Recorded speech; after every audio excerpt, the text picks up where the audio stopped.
Hello everyone, welcome to Academic Plus. This is part 6 of solution, and in this part we will discuss remaining colligative properties like depression in freezing point and osmotic pressure. So let's start. The third property is freezing point. So here you see depression of freezing point. What does this mean? Depression means decrease हो रहा है. जैसे हमने colligative properties में पढ़ा था, lowering in vapour pressure means vapour pressure low हो रहा था, elevation of boiling point increase हो रहा था. In this depression of freezing point जो है वो डिक्रीज होगा with the addition of number of solute particles. Now how see, जैसे ये हमारे पास दो, फिर से हमने वही सेम टू बीकर्स लिए हैं. फर्स्ट में हमारे पास प्योर सॉल्वेंट है, ठीक है, एंड सेकेंड में हमारे पास सॉल्वेंट के साथ साथ यहाँ पे हमारे पास सॉल्यूट के मॉलिक्यूल्स भी हैं. ओके, अब देखो, खुद सोचो, जब फ्रीजिंग किसकी होती है? फ्रीजिंग मतलब सॉलिड में कन्वर्ट होना. सॉलिड में कोई चीज़ कन्वर्ट कब होगी? जब उसके पार्टिकल्स जो है इजीली, या उनके पार्टिकल्स जो एक दूसरे से क्लोज आ जाएंगे. क्लोज आएंगे, इंटरमोलिकुलर फोर्स स्ट्रांग हो जाएगा. जब वो थोड़े दूर हैं तो वो लिक्विड है, और वो ज़्यादा दूर हैं तो वो गैस है. ठीक है, अगर यहाँ पे लिक्विड के पार्टिकल्स देख रहे हैं तो उनके बीच में गैप है, दिख रहा है आपको. बट अगर हम यहाँ पे लेंगे, यहाँ पे हम सॉल्यूशन वाले में ले रहे हैं, ये दिखा रही हूँ मैं आपको, ये लिक्विड के पार्टिकल्स हैं और यहाँ पे क्या आ गए? सॉल्यूट के पार्टिकल्स आ गए. तो आपको दिख रहा होगा यहाँ पे जो गैप है, the gap between the particles, वो डिक्रीज हो गया. अब डिक्रीज हो गया है तो हमें इसको ज़्यादा फ्रीजिंग पॉइंट देने की ज़रूरत नहीं पड़ेगी.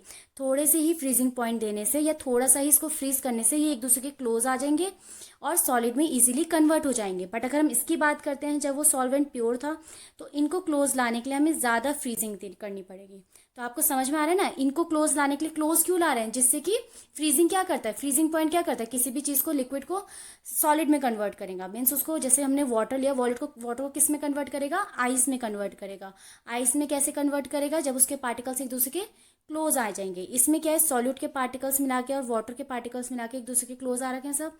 तो हल्के से ही फ्रीजिंग पॉइंट देने में ये एकदम से फ्रीज हो जाएगा. बट इसको हमें फ्रीजिंग पॉइंट ज़्यादा देना पड़ेगा. तो इससे भी क्या हुआ, जैसे वेपर प्रेशर लोवरिंग होती है, वैसे अगर हम प्योर की बात करें, इसमें हम इसको हम TF से डिनोट करते हैं.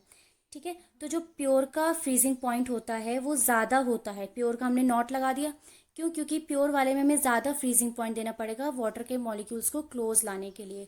बट जो हमारा सॉल्यूशन वाला है, उसका फ्रीजिंग पॉइंट, कम फ्रीजिंग पॉइंट में भी वो इजीली फ्रीज हो जाएंगे. ठीक है, तो यहाँ पे हम देखते हैं, the lowering of vapour pressure of a solution causes lowering of freezing point compare to the pure solvent. जैसे एक चीज़ और देख सकते हैं, वेपर प्रेशर की लोवरिंग हुई मीन्स जब हमने यहाँ पे लिया तो ये इजीली वेपर में कन्वर्ट हो रहे हैं. ठीक है, इजीली वेपर में कन्वर्ट हो रहे हैं. बट अगर हम यहाँ पे सॉल्यूशन का लेंगे तो सॉल्यूशन इजीली वेपर में कन्वर्ट नहीं हो रहा है. वेपर में कन्वर्ट नहीं हो रहा मतलब कि वो सॉल्यूशन के जो सॉल्वेंट है वो सॉल्यूट के साथ ही रहेंगे, और साथ ही रहेंगे मीन्स उनके बीच का फोर्स स्ट्रांग है. तो फ्रीजिंग करने के लिए भी फोर्स कैसा होना चाहिए? स्ट्रांग होना चाहिए. ठीक है, तो हमारा जो lowering in this is depression और फ्रीजिंग पॉइंट हो जाता है अकॉर्डिंग. तो जैसे आप यहाँ देख रहे हैं, रॉल्स लॉ के अकॉर्डिंग क्या होता है, अगर हम नॉन वॉलेटाइल सॉल्यूट ऐड करेंगे सॉल्वेंट में तो उसका वेपर प्रेशर क्या हो जाएगा? डिक्रीज हो जाएगा. नॉन वॉलेटाइल सॉल्यूट क्या करते हैं? नॉन वॉलेटाइल सॉल्यूट क्या करेंगे? इजीली वेपर में कन्वर्ट नहीं होंगे. मीन्स वेपर में पार्टिकल्स की कंसेंट्रेशन लो रहेगी तो प्रेशर उतना ज़्यादा एक्सर्ट नहीं करेंगे, और इसी वजह से फ्रीजिंग पॉइंट हमारा जो है डिक्रीज हो जाता है. ठीक है, अब क्या होता है, TF is equals to freezing point of solution होगा, और TF naught is the freezing point of pure solvent. Naught का मतलब हमेशा प्योर सॉल्वेंट होता है. चेंज क्या आएगा?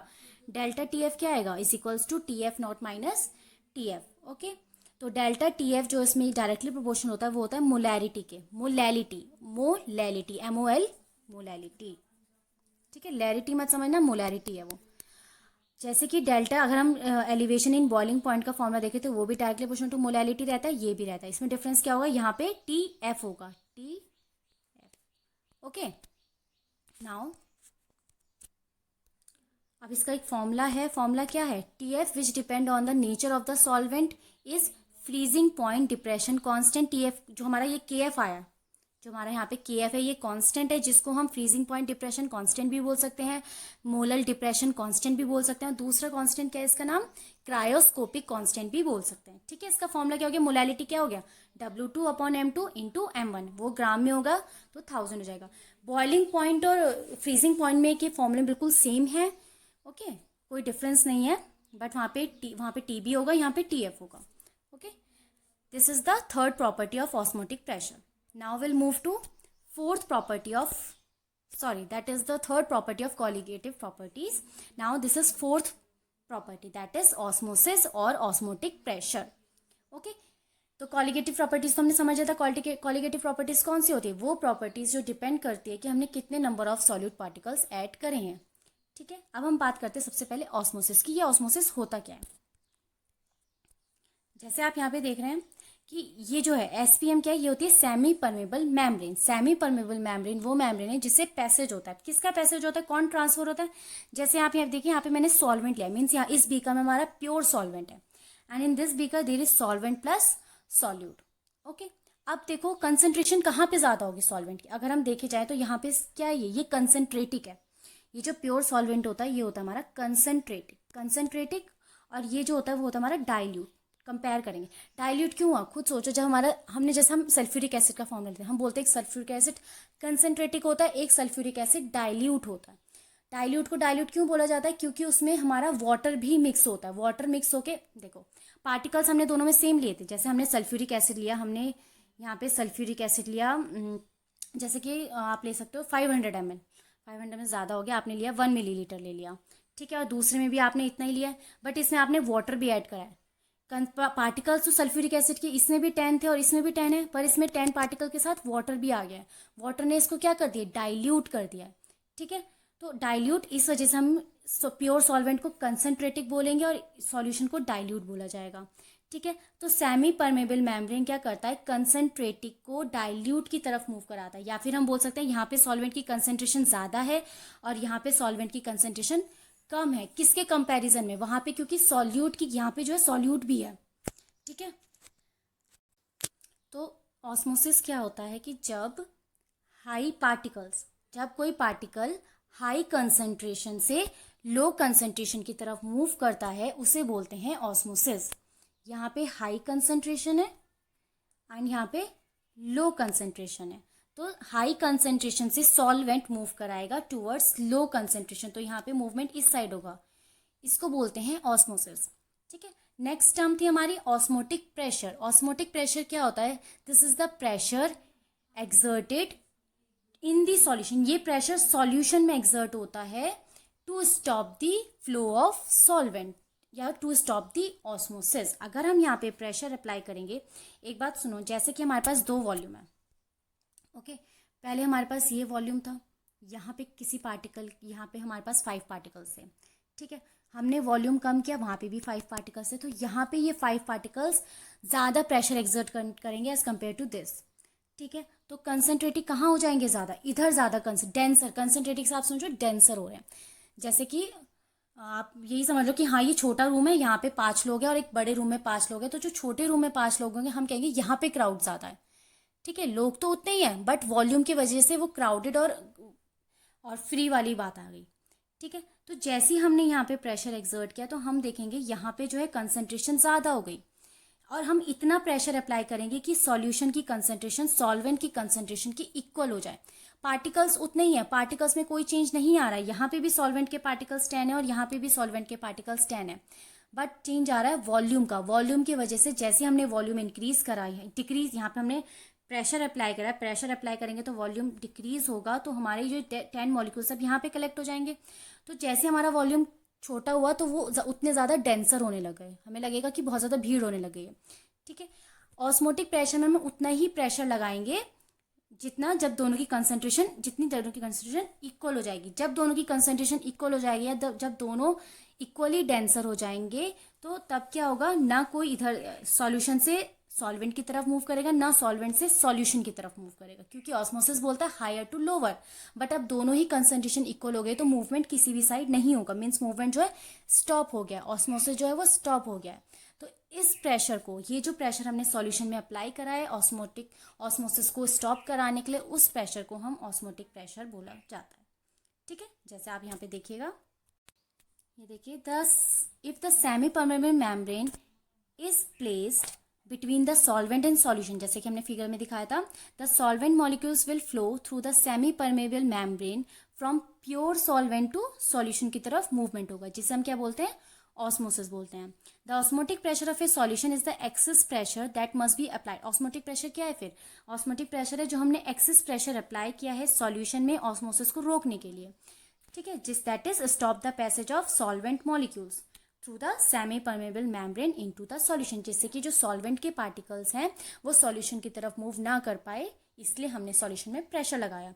प्रेशर हम क्यों अप्लाई करें? जिससे कि दोनों ही इक्वली डेंसर हो जाए, दोनों की ही कंसंट्रेशन इक्वल हो जाए, ठीक है। अब हमारी इसमें नेक्स्ट टर्म आती है osmotic pressure is proportional to the molarity. हमने देखा था वो सब क्या थी, जो हमने पीछे boiling point and freezing point पढ़ा था, उसमें किसके इक्वल डायरेक्टली प्रोपोर्शनल होता है? मोलैरिटी के। बट इसमें किसके डायरेक्टली प्रोपोर्शनल है?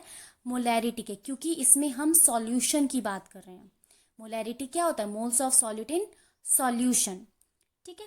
तो इसमें जो है मोलैरिटी को हमने सी से डिनोट किया। कंसंट्रेशन की बात चल रही है इसमें, concentration higher to low concentration या फिर इक्वल कंसंट्रेशन, और कंसंट्रेशन हमेशा मोलैरिटी होती है, moles of solute in volume of solution, ठीक है। और टेम्परेचर टी, और इसमें जो है हम ऑस्मोटिक प्रेशर को डिनोट करते हैं पाई से। Pi is equals to C R T, ठीक है। पाई क्या है? Osmotic pressure. आर क्या है? गैस कांस्टेंट, तो उसका फॉर्मूला होता है pi is equals to concentration. Concentration क्या होगी? मोल्स ऑफ सॉल्यूट, तो इसलिए मैंने यहाँ पे लिखा है N2, 2 हमेशा सॉल्यूट के लिए होता है, अपॉन में वॉल्यूम आर टी। ये क्या है? Volume of the solution in litre containing N2 moles of solute. ये मोलैरिटी की डेफिनेशन है। N क्या होगा? W2 अपॉन M2, तो यहाँ पे हमने वैल्यू पुट करके 2। Another is reverse osmosis and water purification. Osmosis क्या था? Higher to lower concentration movement. अब रिवर्स ऑस्मोसिस क्या होगा? Lower to higher concentration. कैसे? अब देखिए, the direction of osmosis can be reverse if the pressure larger than the osmotic pressure is applied to the solution side. Same अगर हम यहाँ पे लेते हैं, जैसे कि यहाँ पे हमने इस तरह से तो लिया था, 2 भी करते, यहाँ पे इस साइड सेमी परमेबल मेम्ब्रेन थी, ये सेमी परमेबल मेम्ब्रेन पैसेज होगा, ये हमारा सॉल्यूशन है और ये हमारा सॉल्वेंट है, ठीक है। ऑस्मोटिक प्रेशर क्या करते हैं? यहाँ पे हम प्रेशर अप्लाई कर रहे थे, जब दोनों की कंसंट्रेशन इक्वल हो गई तो यहाँ पे स्टॉप हो गया था ऑस्मोसिस।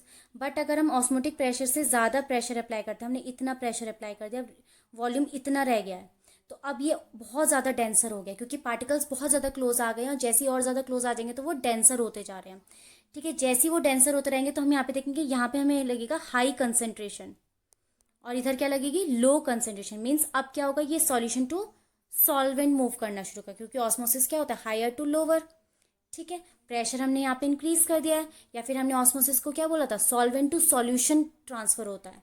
बट जैसे हमने प्रेशर इंक्रीज करा, कितना प्रेशर इंक्रीज करा? ऑस्मोटिक प्रेशर से ज़्यादा प्रेशर जब हमने इंक्रीज करा, तो हमारे जो पार्टिकल्स है या जो यहाँ की जो सॉल्वेंट होगी, सॉल्यूशन में जो सॉल्वेंट है वो सॉल्यूशन से सॉल्वेंट की तरफ मूव करने लगे, ठीक है। इसको बोलते हैं हम रिवर्स ऑस्मोसिस, ठीक है। The direction of osmosis can be reverse if the pressure larger than osmotic pressure is applied to the solution. A pure solvent flows out of the solution. जितना भी, जैसे कि यहाँ पे हमने सॉल्ट वाटर लिया है, ये क्या है? सॉल्यूशन। यहाँ पे फ्रेश वाटर है, ये क्या है? सॉल्वेंट, ठीक है। अब हमें क्या करना है? हमें वाटर प्योर चाहिए, तो क्या होगा? हम यहाँ पे प्रेशर एक्सर्ट करेंगे ऑस्मोटिक प्रेशर से ज़्यादा, तो यहाँ पे सॉल्वेंट मूव करता है। सॉल्वेंट यहाँ पे क्या है? वाटर। तो वाटर के पार्टिकल्स कहाँ किस तरफ मूव करेंगे? फ्रेश वाटर की तरफ। तो यहाँ से सिर्फ फ्रेश वाटर प्योर सॉल्वेंट में चला जाएगा, ठीक है। तो हम इसको ये भी बोल सकते हैं कि प्योर कर दिया हमने, वाटर का प्योरिफिकेशन कर दिया। वाटर में जहाँ सॉल्ट ऐड था, प्रेशर इंक्रीज करके हमने सिर्फ वाटर को यहाँ से रिमूव करा दिया है, ठीक है, जिसे हम बोलते हैं reverse osmosis. Okay, thank you.